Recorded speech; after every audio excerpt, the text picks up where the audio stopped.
Hey guys, welcome back. Fielding another question from Reddit. What are the typical cap rates you're hunting for? I'm looking for my first commercial property. I found a nice shopping center for sale in Western US. They claim 7.5 cap at 6.7 million payment. I think he means 6.7 million purchase price. My lender wants 40% down, so 2.7 million down. I haven't got into the specific financing, but they mentioned a 6.3% few months back. Probably higher now. One of my friends said to find properties with cap rate 1 to 2% higher than the cost of capital. Is that a good rule of thumb? I think your friend's a genius.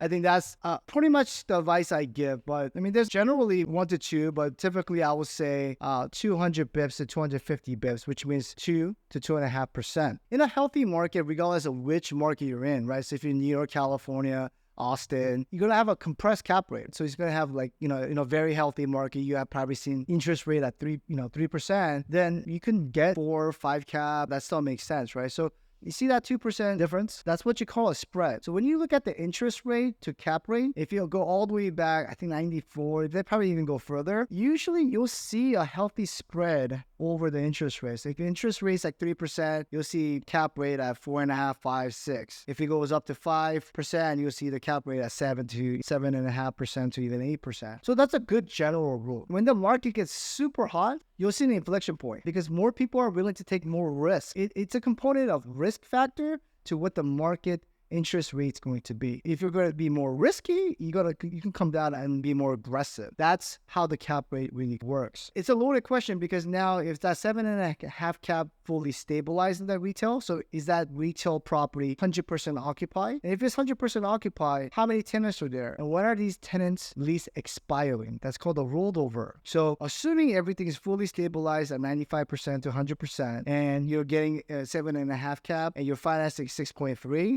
I mean, that's a pretty decent margin because you're assuming your rents are going to increase every year, 2%, 3%, or CPI. So you're going to get that CAGR, right?